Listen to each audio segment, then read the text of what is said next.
That means that over 2/3 of our cases have been in the last 2 weeks.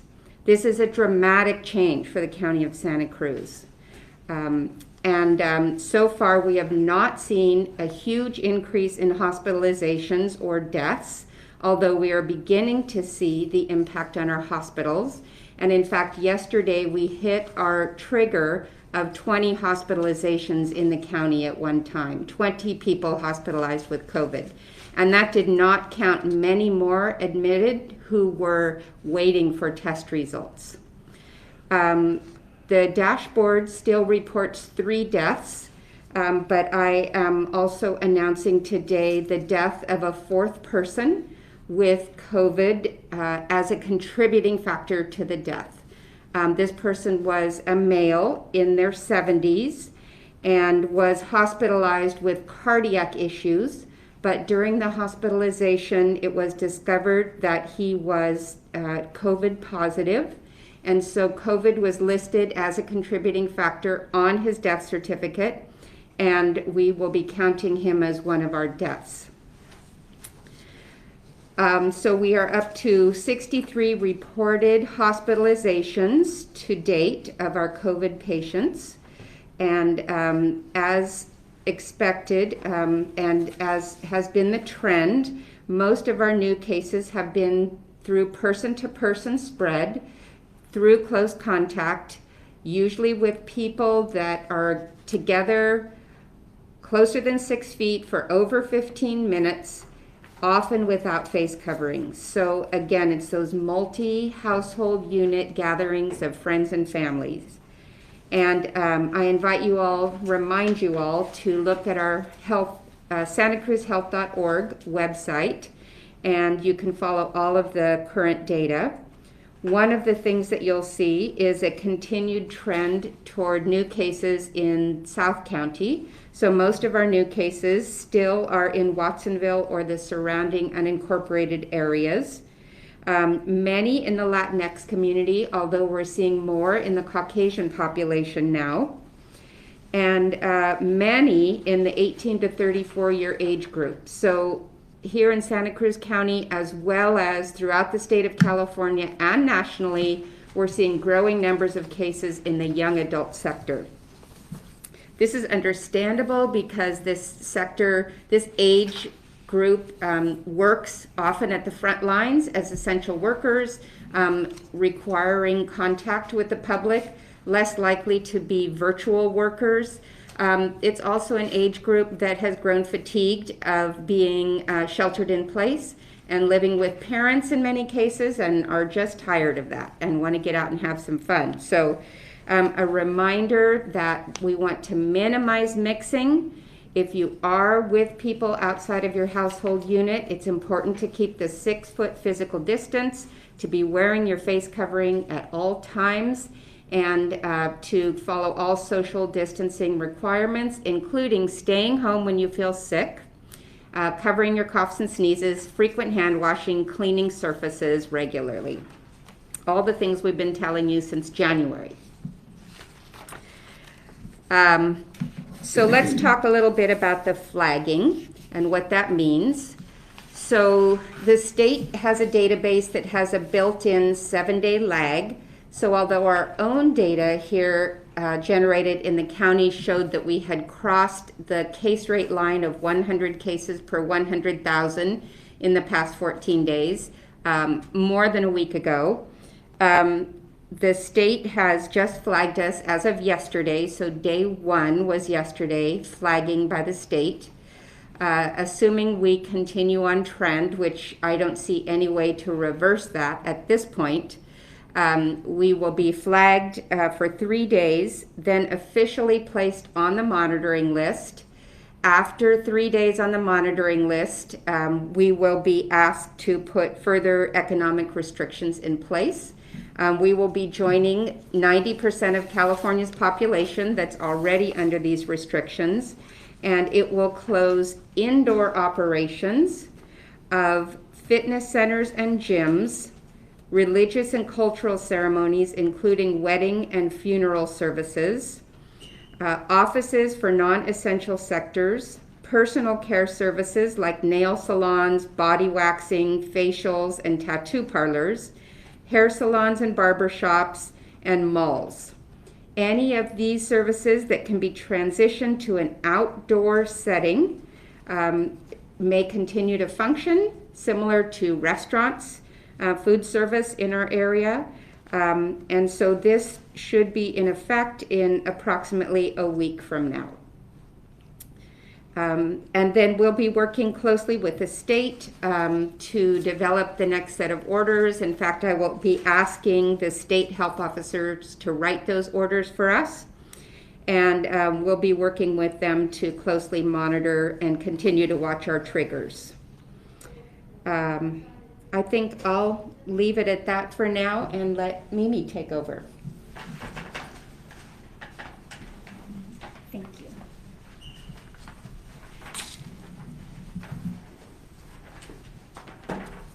Thank you, Dr. Newell. As Dr. Newell had pointed out, we have this exponential growth in our case rate. And many of you have heard us talking for weeks about the preparation we're doing for testing and contact tracing.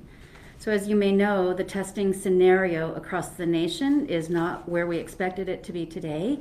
Our private labs have sometimes a 7 or 10-day turnaround time for tests, which makes it very, very difficult to contact cases right away.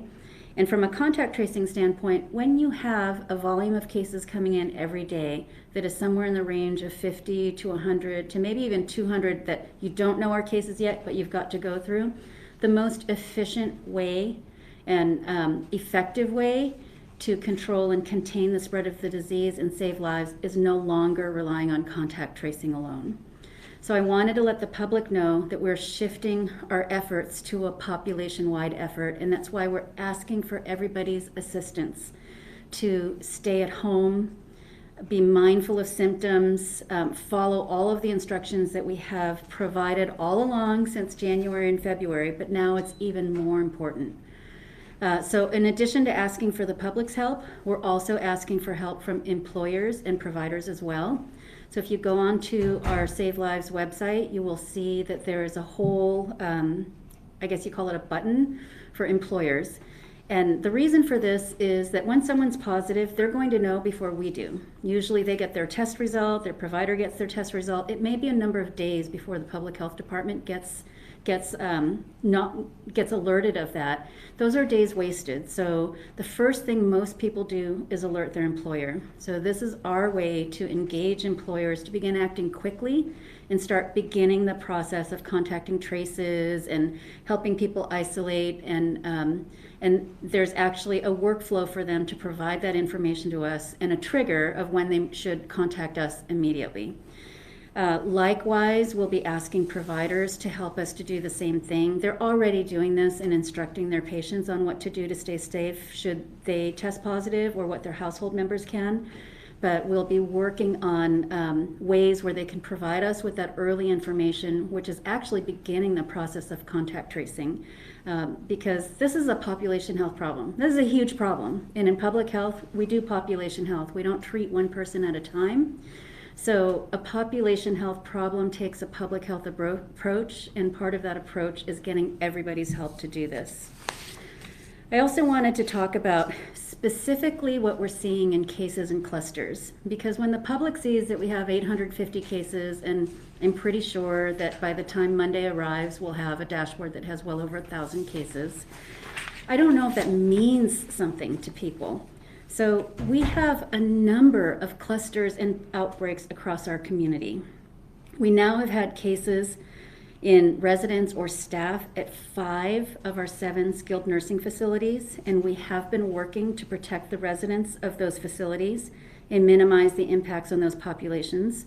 Fortunately, we have been able to avoid any deaths amongst any of our skilled nursing residents in Santa Cruz County. We did have a jail inmate test positive for COVID-19. However, the really, really good work of the sheriff's office in putting policies and measures in place have helped to contain that case. In addition, we have had an outbreak amongst a shelter in South County and worked very, very quickly to place everyone in that shelter in isolation and quarantine. And we've had cases at several of our long-term care facilities. In addition, clusters have been identified in several workplaces, which prompted our early action to engage employers in taking action before the Public Health Department receives notice.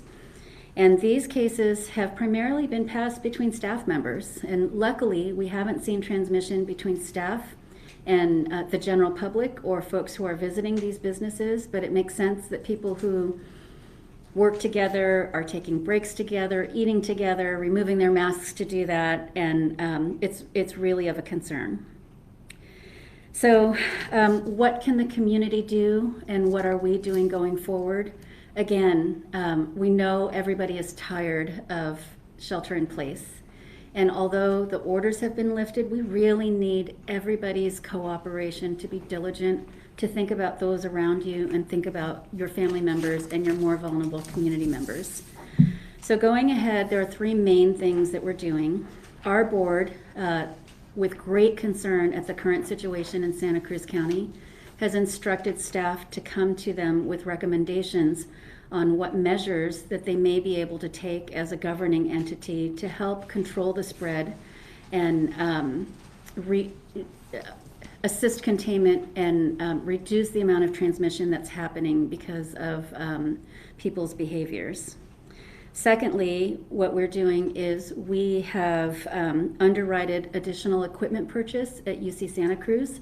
We are going to be able to triple, perhaps quadruple their current testing capacity by an infusion of almost $1 million for them using our CARES Act funding for public health. And that is part of a testing plan that we have countywide so that we don't rely on private labs, we don't rely on the state or the federal government supplies. And in addition to that, we'll also be purchasing additional equipment for our own county clinics as well as a couple of health system partners. So there are multiple redundant forms of laboratory testing available locally. And then finally, Dr. Newell may want to chime in on this. The governor removed local health officers from having to decide whether or not schools may adopt a distance learning model. This has always been the case, but local health officers can still play a role. But we wanted to make clear that it's not Dr. Newell's call, nor is it her area of authority in terms of the decision making at the schools, but she's had a really, really great relationship with our local county office of education and has been meeting regularly with the COE and all of the superintendents. I know that it's Dr. Newell's goal to allow any school that decides that they want to go to a distance learning only model, if they have the support of their board, all of the parents, as well as the COE. Dr. Newell's happy to support their choices. And I should actually leave all those points up to you. But that's all I have in terms of what's next for us. I don't know, Dr. Ghilarducci, if you want to say anything about the state of the hospitals or our surge plans.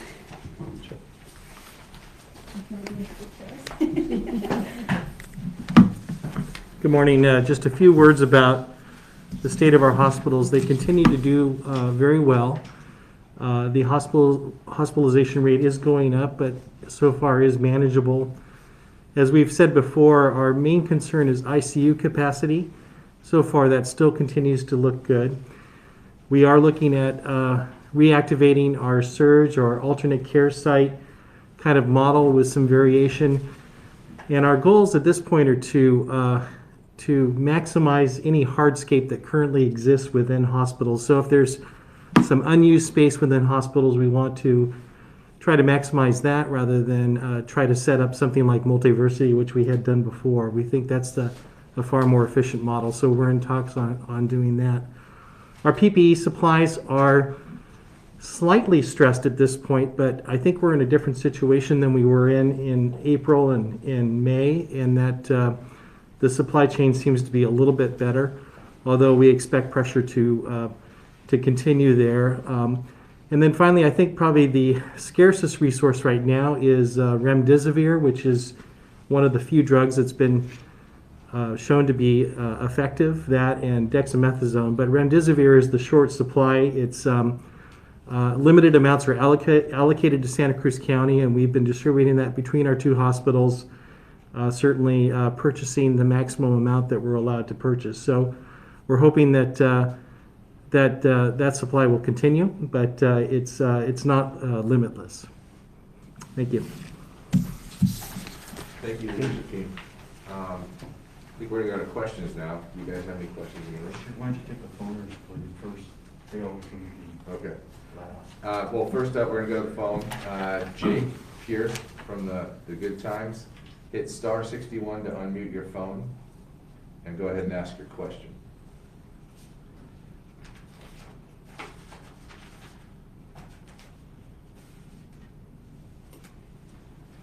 Yes, hi everyone.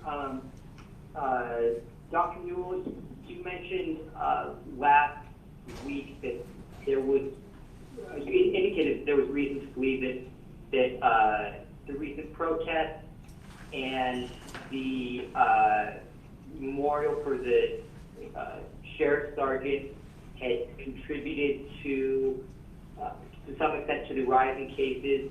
Now that we've had a week more of contact tracing, what more can you tell us about that possibility? What do we know about that? Thank you, Jake. Good questions.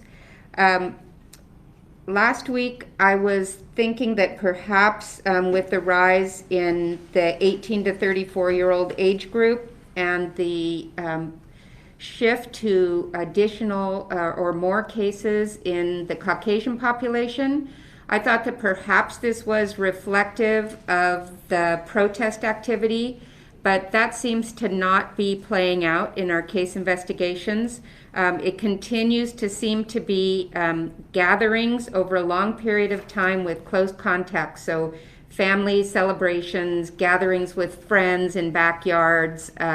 So not so much the outdoor marching movement activities. And so also not the memorial. Then there were a lot of people at the gathering without masks, from what I saw. Yes, and that was a big concern of ours. We have not identified a single case at this point related to the memorial. Thank you. Outdoors matters. Next, we're going to go to Nick Ibarra from the Santa Cruz Sentinel.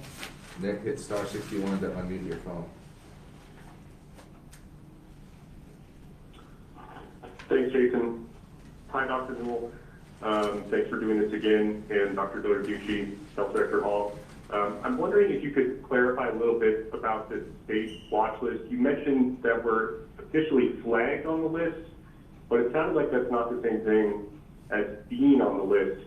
And it sounded like you were laying out 2 3-day periods, the initial 3 days for being flagged on the list, and then 3 days that we would have to remain on the list before additional restrictions would take effect.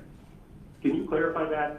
And is there a date that you would expect those additional restrictions to take effect at this point? Thanks, Nick, and you've got that exactly correct. Number one, it is confusing, and it's taken clarification for me with the state to understand the process. And number two, you're correct that there are 2 3-day periods. So initially, we're flagged. So all 58 counties are currently listed on the county monitoring list that you can find on the governor's website. And on that list, there's a series of metrics, and if you are good with the metric, you get a black check mark in that box. When that check mark changes to a blue number, that's an indication that we're flagged. So that happened to us yesterday. So it's kind of a warning to the county and to the public that they're watching us.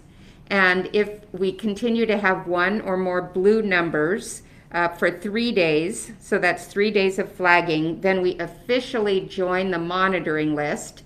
So then you will see on the state map, you'll see our county turn from blue to yellow. And then after 3 days at yellow, then we become orange. And that puts us solidly in the county monitoring list. we are then a restricted county. And then we will work with the state health officer to put orders in place, and that takes a few days, so there's not a specific date, because depending on where the weekend falls, how busy the state health officer is, it's a few days after 3 days on the monitoring list. So we're day 2 of 6 days before we start working on health officer orders. Does that Right? include weekends, business days? Does it include weekends every day? Those 6 days does include weekends, yes, every day. And I'm looking to Dr. Ghilarducci because he's the interim health officer for San Benito County, so he has personally been through this with the state. And you wrote your own health officer orders, I correct? did, Yes. right, yeah. Yeah, and I would just clarify one thing. The check boxes that you'll find on the county monitoring list, my experience in San Benito was those actually didn't turn blue until after the 3 days.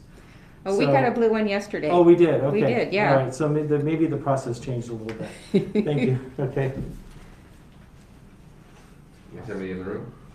Drew, you got anything? Yeah, I do. I guess I can kind of follow up this. Dr. Hill, you mentioned that it's almost too late to not go onto that list. Can you kind of just explain why that is, and then what is the only thing that can put us more on the right track? I definitely don't want to message to the community that it's too late to do anything. But if you'll remember, I talked about that 7-day lag. So we know in the past 7 days that we've continued to increasingly go upward on our curve. So we have a steeper upward curve than ever. But at any point, we could again flatten the curve. And all it would take would be for every member of the community to follow the simple social distancing requirements. I heard from the CDC this week that if every person in this country would just follow those simple social distancing requirements, the pandemic would be over in 4 to 6 weeks. We'd be done. The economy could fully open again. So if we could just do those 5 things that I keep talking about, I'm going to say them again. I know it's boring, but wear your face covering whenever you're within 6 feet of anyone outside of your household, and in any indoor spaces where you're sharing a space with others. Wash your hands frequently. Stay home if you're ill. Maintain that 6 feet of distance between yourself and others, and cover your coughs and sneezes. If we could do that and not gather, we need to minimize mixing, no gathering outside of your own household, we'd be done. It's that simple. So it's our individual behaviors that determine our community outcome with this disease, and ultimately the economic recovery. Bill, Dr. will you New? mention how long we'll stay on the watch list? The watch list, we are on that as long as we will have economic restrictions until we drop below those measures for 2 full weeks. Hey, Dr. Newell, you mentioned that, or maybe you actually did, I believe, about UCSC receiving $1 million for testing. Is the federal and state failing us? I mean, because we're getting 7 to 10 days when the results come back. I've also heard that they're losing our tests. At least once, twice on the same individual. So do you feel you've lost confidence in the state and federal testing that's going on here, and that's why you're opening up UCSC, and hopefully depending on them to get the results back quicker and accurately? That's one of the questions. My understanding about testing scarcity at this point, and then this has changed throughout the past 6 months as we've worked with this, but right now there's a global shortage of testing reagents, so the actual chemicals you need to run the tests. And so that's all over the world. With increasing cases, especially in our country, there's increasing demand, and the laboratories just can't get the test reagents quickly enough to run the tests. So it's not a matter that it's a state system or a federal system. But we are so fortunate in Santa Cruz to have this partner at UC Santa Cruz who have developed their own lab testing system that will allow us to perform labs here with Santa Cruz County residents as a priority. And so that's part of this partnership, is we help them get the equipment they need. They have an ample supply of the reagents they need. They're not reliant on a commercial entity to produce those. And so we're very hopeful that we'll have a solution in the short term. Now, currently, they're not taking on the numbers, obviously, like they're taking over Ramsey Park and the like. By opening this up, are you going to have to limit the number of people who will be allowed to use the facilities at UCSC? In other words, first responders would be the first people to receive these tests? Is that the way it will work for now? We have developed a local testing priority structure, and it starts with hospitalized patients, of course, the sickest patients. And so it very much mirrors the California Department of Public Health testing strategy. They released theirs about a week after ours, and we think they copied ours. But they came up with a very similar testing strategy as we have. Next in the list are exposed healthcare workers and first responders, and our contact tracing case investigation needs to control clusters and outbreaks. Yeah. And Phil, I want to clarify that UCSC will not be collecting the specimens. They'll simply be the lab that we're using. So we're also working with the healthcare system and the safety net clinic system to be the collectors of those specimens for their own patients and others as well. So what's likely going to happen if the state doesn't come through with continuing the Ramsey Park site after August 31st, and by the way, I've been going on their website every day and you can't get an appointment, so we'll have to figure out what's going on with that. But the idea is that when that site goes away, we're going to create capacity across all of our communities where people would receive care normally, and where sites are already doing drive-through and drive-by testing. That way we don't rely on one site, and it's less a matter, this model is less a matter of confidence in the state and federal government, but knowing that if we're going to protect our community members, we're going to create our own local system of laboratory testing. So do they need a doctor's, recommendation to go there, or when will this go into effect? I guess that's with UCSC. Yeah. So first of all, they haven't even purchased the equipment yet. We gave them the go-ahead to order the equipment, and they were poised. They already kind of pre-alerted all of their vendors gave us an entire list of equipment that they needed. We gave them the approval to move ahead last week, and this is actually a pre-approval. I got emergency approval from the CAO's office to do this because it's very important not to wait a week or two until the board convenes. So that still has to be done, and then there are a number of other things, including getting electronic lab, many things, and we're working on all of those. So let me get this right then. So I can't get an appointment for another week. It's going to take me 7 to 10 days before I know the result if they don't lose it. So it might be a month before I find out whether or not I've got this disease. So it depends. So if you go to your own healthcare provider or you're in the hospital, we are expediting those tests in partnership with our own local lab in our clinics or with UCSC. So we're making sure that the people who need the testing the most are getting the results soonest. But if you go to a public testing site, the Ramsey Park site, you're asymptomatic, you're probably curious, or you think that you have been exposed. Those are the tests that are coming back. They're totally useless. A test that comes back 3 weeks after you've taken it, you've already passed the quarantine time. And so what we really want to do, and this is the reason that Dr. Newell is encouraging everybody, forget about waiting for a test to tell you whether or not you've been exposed. If you think you have, or if you're exhibiting symptoms, stay home, social distance, wear your mask, wash your hands. And just the problems with the OptumServe delays have to do with the commercial systems. They're system-wide problems. They're not unique to that site. Yeah, they use Quest Laboratories, and they actually have several sites across the nation. So every OptumServe site across the nation is experiencing that delay. A lot of it has to do with availability of supplies, reagents, and things like that. If I could make an observation, I think to your earlier point is what we found, I think, throughout this pandemic, if it was PPE, if it's remdesivir, or if it's testing capacity, is that there's a limited supply nationwide, and the states are in a position of competing with each other for those limited resources. So to the extent that each state can solve its own problem, I think that is probably fallacious. And also, I just want to point out that people will not be going to UCSC for a test. Please don't contact them. They're the backbone of a testing regime. They, It's the lab place. UCSC Student Health will be collecting samples on students, staff, and faculty, but that is it.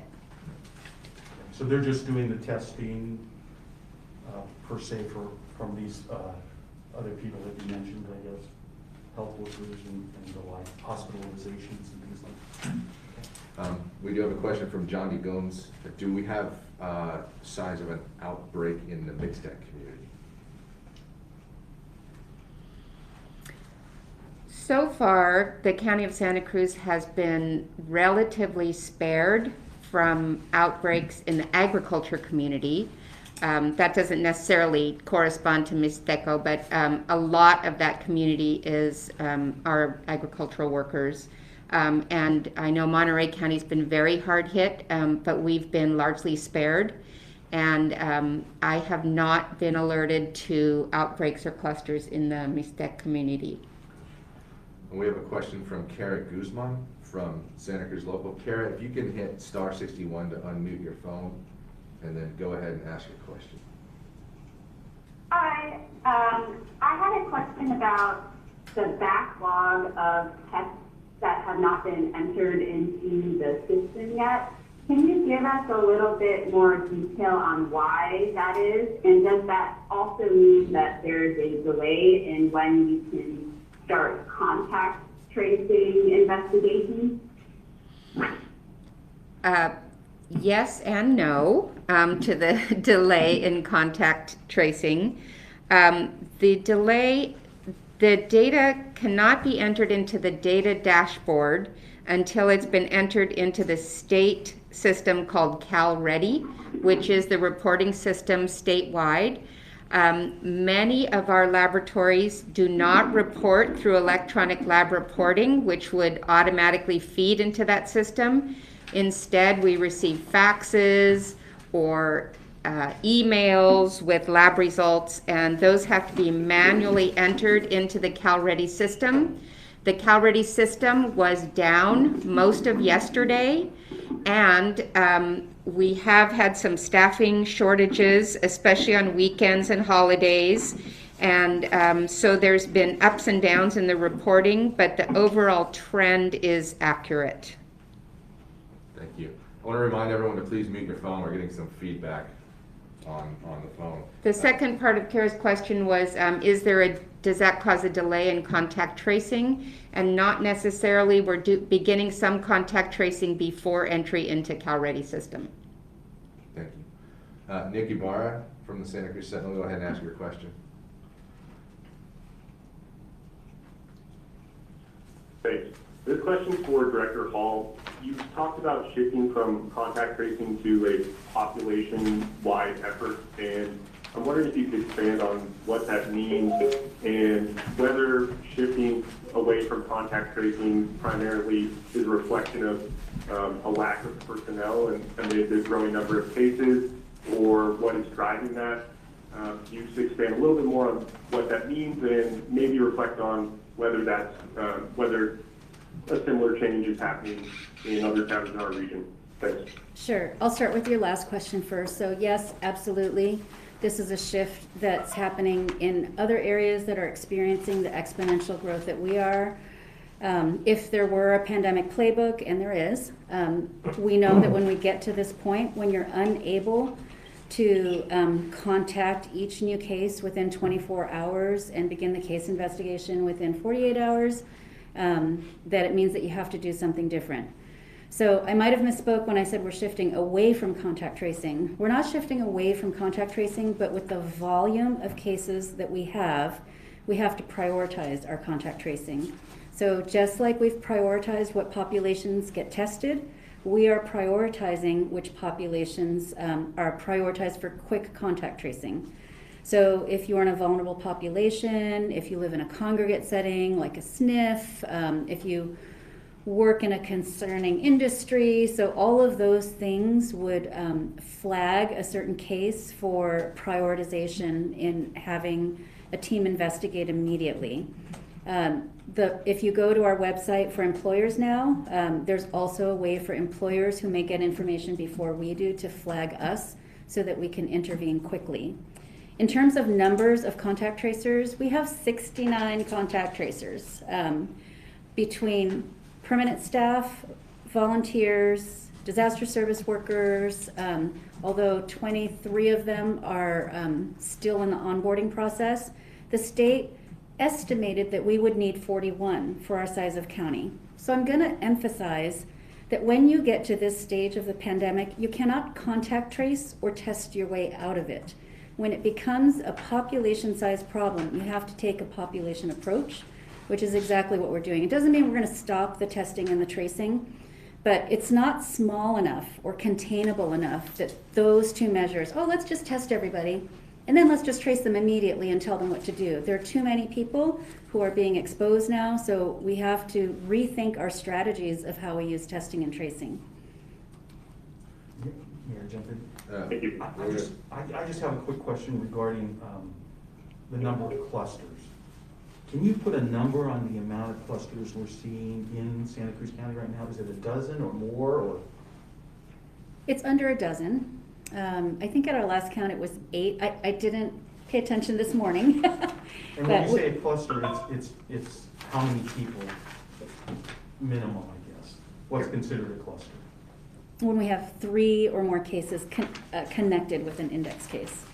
So you might recall we had we called them Mother's Day cases. We had 4 clusters as a result of a number of multifamily gatherings. And so one cluster can turn into multiple clusters.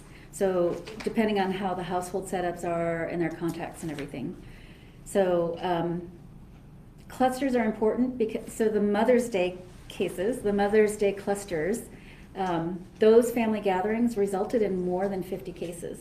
So you can see how important it is to intervene quickly when you have a cluster or an eventual outbreak to try to mitigate that as soon as possible.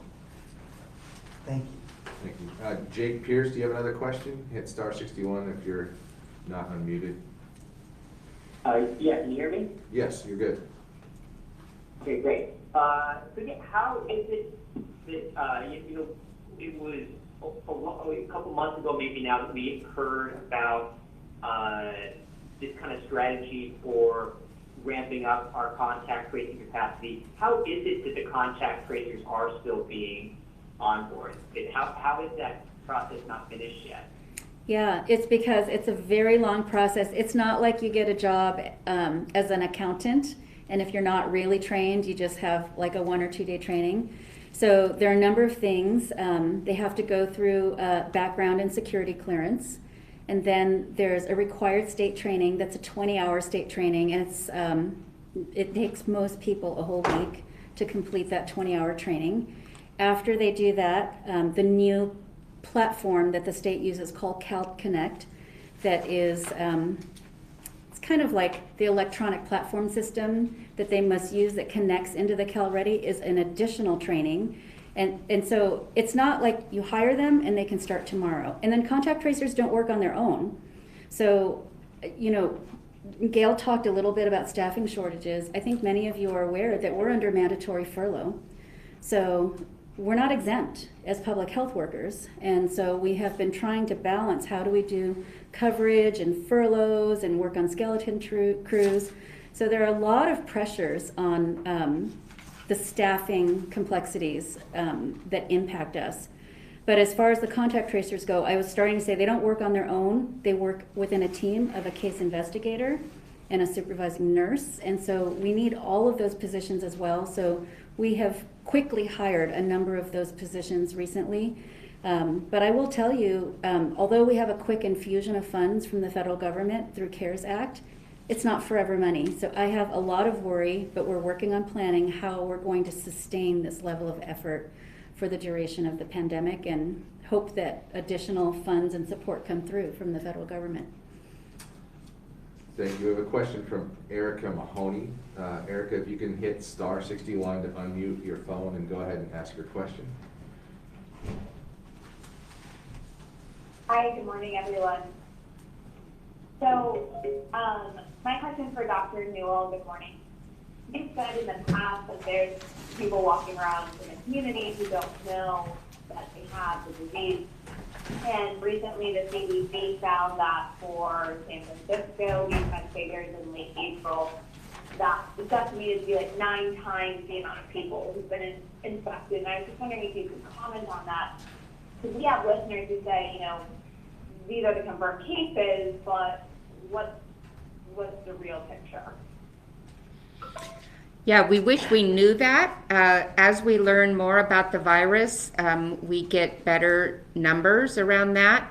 But with testing scarcity, I would say that the number of asymptomatic people without any signs of illness who have no idea they're infected is much greater than 9 times our number of cases. I would say it's closer to the 20 to 30 that has been quoted in earlier times during this pandemic.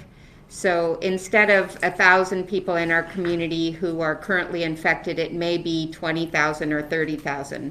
So that really stresses the importance of everyone keeping their face coverings on and keeping your physical distance. Okay, wow.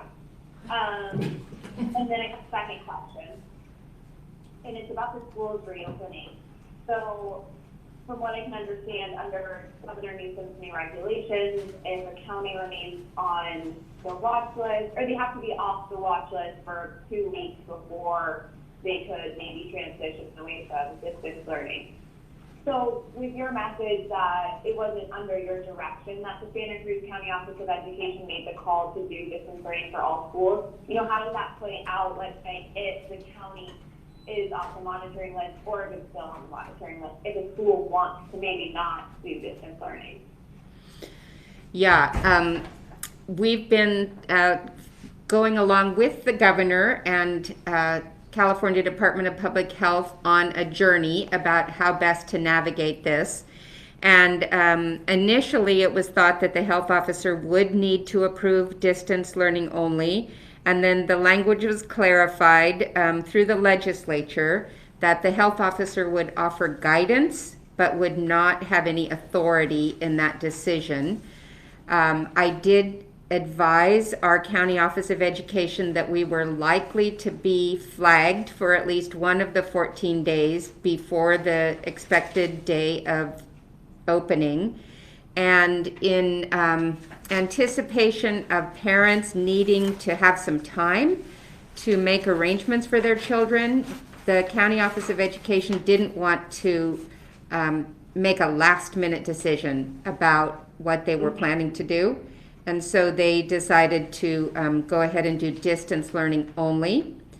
Now a new development has arisen, and the exact mechanism has not yet been determined by the state, but there will be an opportunity for elementary schools only, so at least up through grade 5, to apply for a waiver with the state to open their schools for classroom learning. And it could be a hybrid model or a full-day classroom. And that can only be done with the support of the district superintendent, the teachers and staff, and the parents. And that needs to be demonstrated. And then the local health officer needs to authorize the waiver from a health point of view to say that we have adequate testing and contact tracing capacity for that to happen. And if that's the case, then we can forward that application to the state.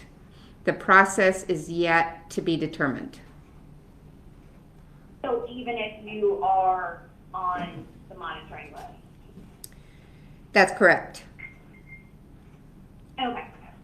And I'm sorry, could you just clarify what your role would be in approving that, providing some sort of evidence? Yes, I would need to authorize the application to move forward to the state. Thank you. Dr. Newell, on a somewhat similar topic, there have been some announcements this week about the delay in the return of high school sports. I'm curious your thoughts on when it could be safe for kids' sports basically to return.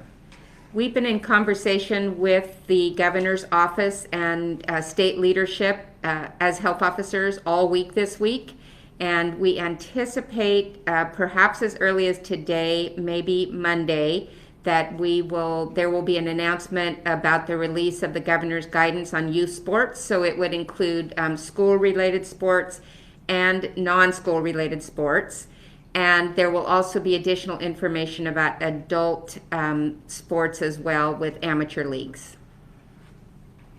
The news, however, is not good. Okay. I can tell you that. Basically, it will focus around individual conditioning and distanced drills. Thank you. Tony Nunez from the Register Potteroni, you have a question? Hit star 61 to unmute your phone.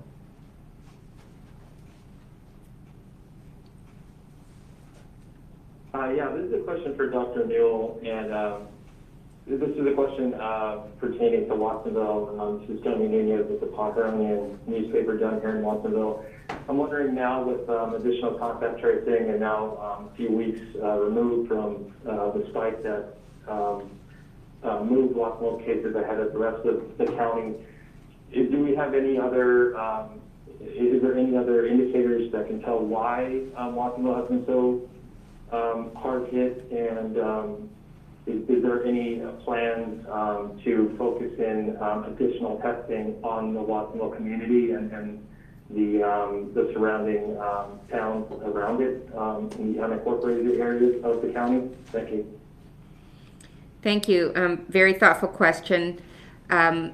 We continue to work closely with our partners in South County, so the PVPSA and others. Salud para la Gente is a fantastic partner in the Watsonville area. We're working closely to improve our messaging and continue messaging around individual behaviors and the dangers of group gatherings. And in addition, we're working with Salud para la Gente to be partners with us in our contact tracing and case investigation work, and for outreach to not just their own panel of patients, but to the greater community. Did I hit everything in your question? Yeah, is there any indicators as to why Watsonville has been the hardest hit community in the county? Well, Watsonville isn't alone. This is happening in communities of color throughout the United States and in California, particularly the Latinx population. And it has to do with those social determinants of health that we keep talking about. The crowded housing, the poverty levels, lack of access to healthy foods, to safe living environments. So all of that plays a role. In addition, the Latinx population is more represented in the frontline workers, the people who are serving us every day, who need to be in contact with the public day after day. And so to that point, Dr. Newell, have you seen any outbreaks in employers down here in Watsonville that have been slow to inform you guys of them? And for that reason, there's been outbreaks over here? Initially, there were some employers who were not up to speed on the social distancing requirements and face covering requirements, but that has greatly improved. And we have found employers and businesses in Watsonville easy to work with. Thank you. We have a question from Adriana Frederick. She is wondering if there's anything to prevent our stylists from working outdoors once the measures go in place. You guys know the answer to that question? There's many models of stylists around the state of California who are moving their businesses outdoors, and there's lots of media coverage around that, so I think you can easily find that online. And there are guidelines that have just been released last week about outdoor operations for hair stylists and others to move their businesses outdoors. One specific note is that outdoors means that you can have an awning overhead, but it can't have any sidewalls. So it can't be a tent-like process. We have a couple more minutes here. Nick, do you have another question? Want to go ahead and ask? Yes, thanks, Jason. Following up along the lines of the business question about salons potentially doing business outdoors, I kind of have a more general question about what kind of outreach is being done either through Save Lives Santa Cruz County, through the Economic Recovery Council, or otherwise to inform businesses and prepare them for what now seems like an inevitability almost that some additional restrictions are coming. Can you just summarize what's being done? This question's for anyone who wants to take it. Thank you. Well, this is Dr. Newell again, and I would say that I've continued to meet weekly with the Economic Recovery Council. I keep them up to date with every restriction that I hear as it's happening, so they are well aware of the coming restrictions. And they're each working with their own industries, and the Chambers of Commerce also meet with us. So they are aware and disseminating the information out into the business community. And they are holding a number of town halls as well to help spread the word. So look for those in the upcoming couple of weeks. And another question from Jake Pierce at the Good Times. Jake, are you still there? I am, yeah. I had a question about the most recent patient who died with COVID-19 being a contributing factor. Has contact tracing begun investigating whether the patient caught the coronavirus before or after being admitted? What do we know about that? He tested positive on admission, so he was already positive before he came in. So it was definitely not hospital acquired. And there are other household members who have tested positive. So it is assumed to be a close contact, person-to-person contact prior to hospitalization. Thanks so much. We have one more in the room from Drew. On the hospital topic, Dr. Newell, earlier you mentioned that reaching 20 hospitalizations was the trigger. What did that mean exactly, or what does that mean? When we set our variance, when we submitted our variance attestation, we made a list of triggers that we would use locally. This is separate from the database, and those you can find on our website with the indicators. And you can see there's, I think, 3 triggers we've now met from our own. The state doesn't hold us to any of those, but it's our own triggers that we would look at to show that we're moving into a surge. Got it. How many of those 3 have we hit at this point? No, there's many that have been listed, and we've hit 3. We've hit 3. Yeah, Gotcha. and you can Okay. find that on our website. And I apologize, I have actually one more question from Kara. This is actually for Dr. Ghilarducci. Says the state dashboard at the end of June said we had only 4 available ICU beds in our county. How concerning was that for you, and is there any way to increase our capacity? Yeah, thank you for that question. Yeah, I'm not specifically familiar with those statistics at the end of June, but I will note that that there were other hospitalizations, other reasons for people to be in the ICU. There were people that were, placed there for non-COVID reasons. We've also, at least in the case of Dominican, have accepted a couple of patients from out of county that are ICU level care patients with COVID. So they actually come from out of county. It's because Dominican has some special capability with ECMO that they've been asked to take these patients. So it is a concern. ICU, I think, is the Achilles heel in our hospitals. Dominican has done a lot of planning, as has Watsonville, in terms of surge planning for ICU, including taking over spaces that are not normally ICU spaces. We're not anywhere near capacity with respect to that surge at this point, but it's something that we continue to watch closely. Great, thank you all very much for showing up today, and for the callers on the phone for calling in. We appreciate it. We'll probably do these semi-regularly going forward. Thank you.